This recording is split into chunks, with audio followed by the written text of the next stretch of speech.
19세기 유럽의 어느 공장 도시에 석양이 어두워져 가는 때에 한 도시의 공터에서 아이들이 신나게 뛰어놀고 있었습니다. 가난한 동네였고 또 뭐 당시는 다 유럽이 되게 다 가난했으니까요.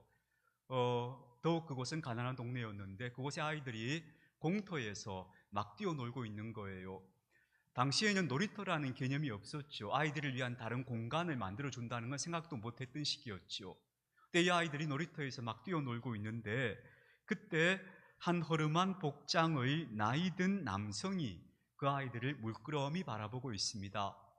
그러다가 이분이 일어나서 허리를 굽혀서 그 아이들이 뛰어놀고 있는 바닥 주위에서 무언가를 막 줍는 겁니다. 그 모습을 보고 지나가던 경관이 좀 이상하다고 생각을 했습니다. 그 당시는 워낙 치안이 불안정하던 시대였고 사건 사고가 많은 때였으니까 좀 이상하다 싶어서 다가갔습니다. 그리고는 그 사람이 한쪽 손에 그 주운 것을 담고 있는 다리 같은 게 있는데 그걸 보면서 그거 좀 봅시다. 뭘 주워 담고 있는 거요? 라고 물었습니다. 그때 이 늙은 남자가 수줍게 웃으면서 열어서 보여주는데 그 속에 뭐가 들어있었는가 하면 깨어진 유리 조각이 들어있었다고 그래요.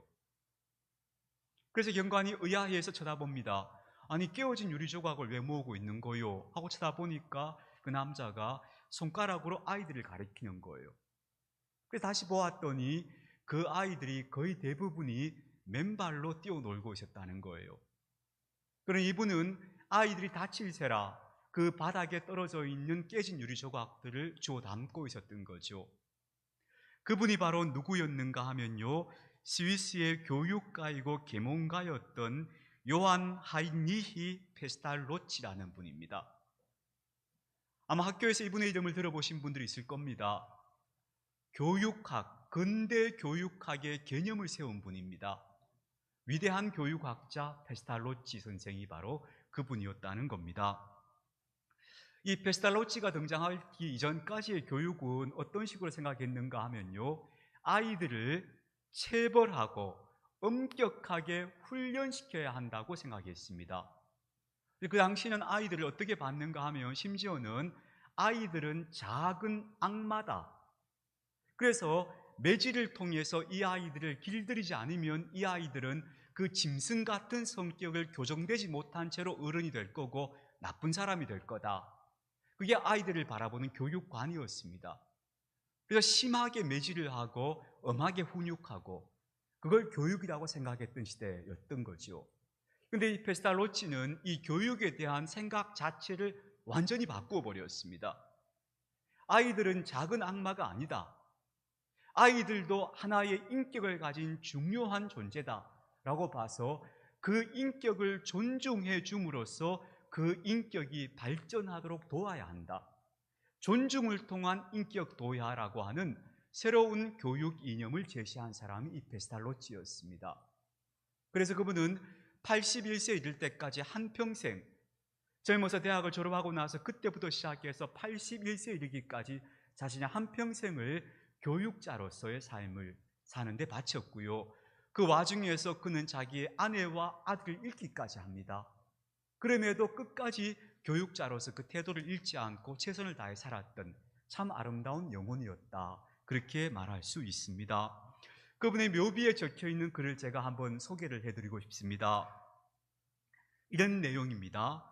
노이호프에서는 빈민의 구원자였고, 아마 이 노이호프라는 곳은 그가 처음 사역을 시작했던 도시를 말하는 것 같습니다.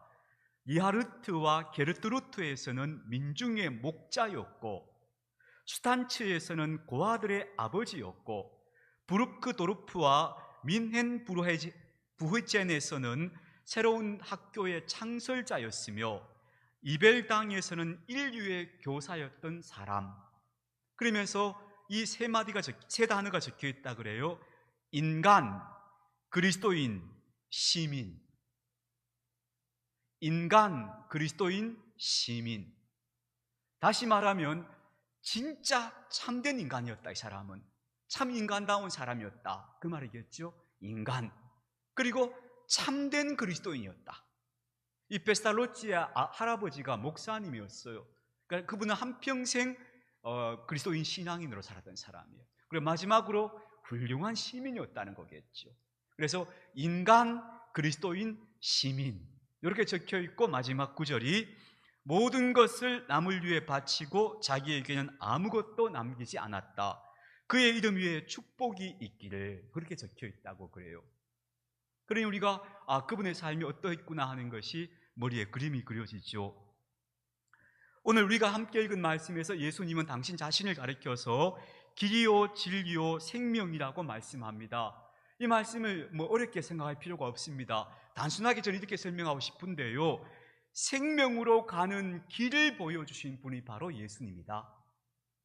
즉, 어떻게 하면 우리가 생명으로 갈 수 있느냐, 그 길을 보여주신 분이 예수님이고, 그 예수님이 보여주신 당신의 삶과 가르침이 바로 진리다. 그런 의미에서 그분은 길이요 진리요 생명이시다 라고 얘기할 수 있는 거예요. 생명으로 가는 그 길을 보여주신, 진리의 가르침을 우리에게 주신 분, 그분이 바로 예수님이시기에 우리는 그분을 가리켜서 길이요 진리요 생명이다 라고 말할 수 있을 것입니다. 근데 여러분, 이때 우리가 꼭 구분해야 될 것이 있습니다. 잘 알아야 할 게 있어요. 생명이란 말이 여기서 우리가 중요하게 봐야 할 게, 예수님이 우리에게 생명으로 가는 길을 보여주셨다 했는데, 이 생명이 우리가 하나님 나라에 가서 영원하게 누리는 그 끝없는 생명, 우리가 보통 생각하는 그 천국에서의 생명을 말하는 것이냐? 물론 그게 포함됩니다. 그러나 그 생명을 그렇게만 이해하면 우리는 복음을 반쪽만 이해하는 거예요. 무슨 얘기인가 하면요, 우리가 영생 이렇게 말하잖아요. 영원한 생명 이렇게 말해요. 그 영원한 생명은 우리 생명의 날이 끝이 없이 길다, 물론 그런 의미가 들어있어요. 그러나 그 의미만이 아니에요. 영원한 생명이란 건 어떤 것인가 하면요, 생명으로 충만한 삶이라는 거예요. 생명의 삶을 사는 걸 영원한 생명이라 그래요. 죽음을 향해 가는, 날마다 죽어가는 인생을 사는 게 아니고, 하나님이 주신 생명으로 충만한 삶을 영원한 생명이라 그래요. 그런데 그렇기 때문에 그 삶은 어디서부터 시작하는가 하면, 우리가 이 땅에서 하나님을 믿고 하나님의 뜻을 따라 살아가고자 결심한 그날부터 영원한 생명은 시작되어져서 그곳까지, 이곳을 넘어서서 그곳까지 이어지는 게 영원한 생명인 거예요. 우리가 이 땅에서 사는 건 어쩔 수 없는 고난의 삶이고, 참 여기서는 희망이 없고, 그러다가 거기에 가서 영원한 생명을 누리는 게 아니고, 여기에서부터 시작해서 거기에까지 이어지는 것이 영원한 생명이어야 해요.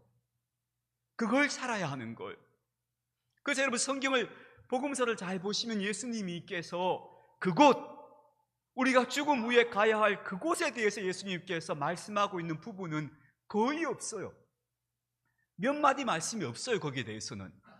근데 예수님께서 주로 하시는 말씀은 어딘가 하면, 지금 여기에서 우리가 어떻게 살아야 하는가 하는 걸 말씀하시는 거예요. 그러니까 예수님의 관심은 우리가 가게 되는 거기가 아니고, 지금 여기에 관심이 훨씬 많으셔요. 왜냐하면 지금 여기에서부터 생명의 삶이 시작되어서 거기로 연결되는 거예요. 그러니까 지금 여기에서 생명의 삶이 시작되지 않으면 거기로 연결되지 않는 거예요. 그러니까 생명으로 가는 길을 보여주셨다 했는데, 그 생명으로 가는 길은 다시 말하면 지금 여기에서 우리가 어떻게 살아야 하는가, 이 세상에서 우리가 어떻게 살아야 하는가 하는 문제부터 시작한다, 바로 그 문제다 하는 것을 이해하시면 좋겠습니다. 많은 분들은 예수님 믿으면 우리가 믿어서 구원받는다 하면 천국행 티켓을 확보하는 문제처럼 생각을 해요. 나 이제 천국 가는 티켓 받았어. 마치 그 놀이동산의 자유이용권 내가 딱 사서 손목에 차고 들어가는 것처럼 그렇게 생각하거든요. 그러나 그것은 반쪽의 생각이에요. 아니에요. 여기서부터 시작해야 돼요. 여기서부터 생명의 삶이 시작해야 거기로 이어지는 거예요. 항상 여러분 생명의 삶이다, 영생이다 하면 여러분 이 개념을 절대 잊지 마시기를 바라요. 그래서 예수님은 이 땅에서 우리가 어떻게 살아야 하는지, 우리의 이웃을 어떻게 대해야 되는지, 우리 하루하루의 일상이 어떠해야 되는지에 대해서 예수님은 그토록 많은 말씀을 우리에게 하셨던 것이죠.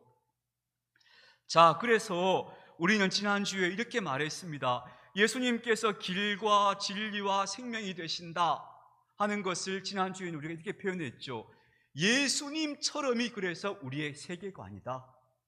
우리 인생을 살아갈 때 예수님처럼 살자, 이걸 우리의 세계관으로 삼고 살아가야 한다. 그게 정말 그리스도인의 세계관이 되어야 한다는 것을 말씀드렸는데요. 그래서 저는 오늘 그것을 구체적으로 그걸 뭐라고 정의할 수 있을까 해서 제가 한 단어로 정리하고 싶은데 그걸 이렇게 말씀드리고 싶어요.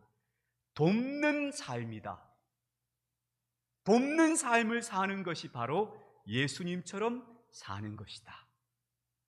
오늘 이 한마디를 여러분 마음속에 딱 새겨 넣어주시면 좋겠어요. 예수님처럼이 뭐냐? 한마디로 말하자면 돕는 삶을 사는 것이다. 나 아닌 누군가를 돕는 삶을 사는 것, 그게 바로 예수님처럼 사는 것이고, 그게 바로 생명으로 가는 길에 걸어가는 거다. 그게 그리스도인으로 사는 방식이다. 그래서 그 길을 걸어갔을 때 우리가 영혼의 나라로 이어지는 거다 하는 사실을 꼭 잊지 말고 기억해 두시기 바랍니다. 나는 예수님 믿었어요. 예수님 믿어서 나는 천국 티켓 확보했어요.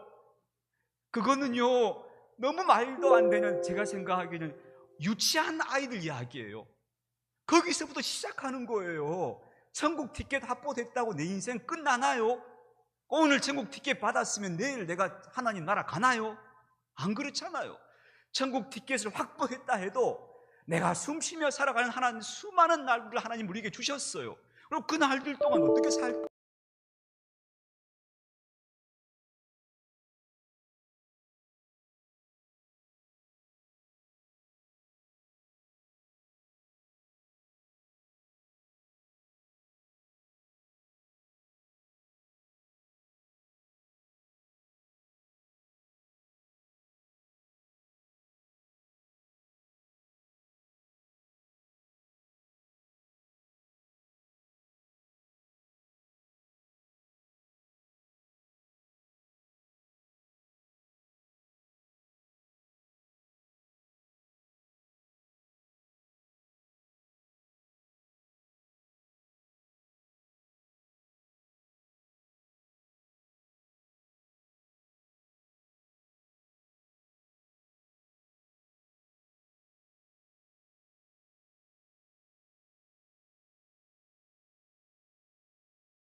아프리카로 떠나갔어요.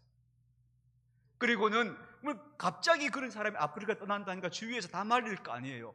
다 설득을 해서 아프리카로 떠났어요. 그리고는 90세에 그곳에서 돌아가실 때까지 자신의 생을 온전히 아프리카 사람들, 흑인들을 위해서 의료 봉사하는 선교사로 살다가 돌아가셨어요. 그리고 나중에는 이분 돌아가시고 난 다음에 그의 딸 레나도 아버지하고 똑같은 길을 걸어가요. 그의 딸도 90세까지 아버지하고 똑같이 살았어요. 90세까지 의사가 되어서 아프리카에서 봉사하다가 돌아가셨죠.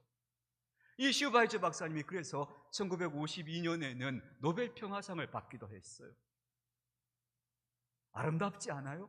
이게 그리스도인의 아름다운 모습이었죠. 저도 어릴 때 그 위인전을 읽고 정말 많은 감동을 받고 나도 이렇게 살아야지 하고 꿈을 세웠던 적이 있습니다. 여러분, 우리가 꼭 이런 분들처럼 베스탈로치나 시바이처 박사처럼 그렇게 대단한 사람이 될 수는 없지만, 그러나 중요한 것은 어떤 마음을 먹고 사느냐 하는 것이겠죠. 작은 것이라도 좋으니까 내가 적어도 그리스도인이라면 나는 남을 돕는 사람으로 살아야 돼 하는 가치관을 가슴에 꼭 새겨 넣으십시다. 그렇게 살아야 우리 삶이 가치 있는 삶이 되고 그리스도인다운 삶이라고 말할 수 있을 것입니다. 요즘 유튜브에 제가 잘 보는 영상이, 저는 개를 좋아해서 강아지 영상을 많이 보거든요. 귀여운 강아지들 나오는 거 보면 막 갑자기 행복감을 느끼고 막 이러는데요. 거기 보면은 이런 영상이 하나 있었어요. 시골의 아버지가 우울증을 알아서 강아지 2마리 보내드렸어요. 이런 영상이 있었어요. 시골에 혼자 계신 아버지가 우울증을 앓으시는 거예요. 자꾸 마음이 어두워지고 의기소침해지고 하니까 자식이 희한하게도 강아지를 2마리 보낸 거예요. 그랬더니 아버지가 달라지시는 거예요. 다시 아버지가 웃음이 생기고 삶이 활기가 생겼다는 거예요. 왜 그럴까요? 인간은 자기 자신에게 몰두할 때보다 누군가에게, 타인에게 자기의 관심을 돌릴 때 더 행복해져요. 더 건강해져요. 이것은 실제로 심리학적으로 맞는 이론이에요. 우리가 왜 고민이 많은가, 왜 불안이 많은가? 자기 자신에게 집중해 있기 때문이라는 것이 정말 정설이에요.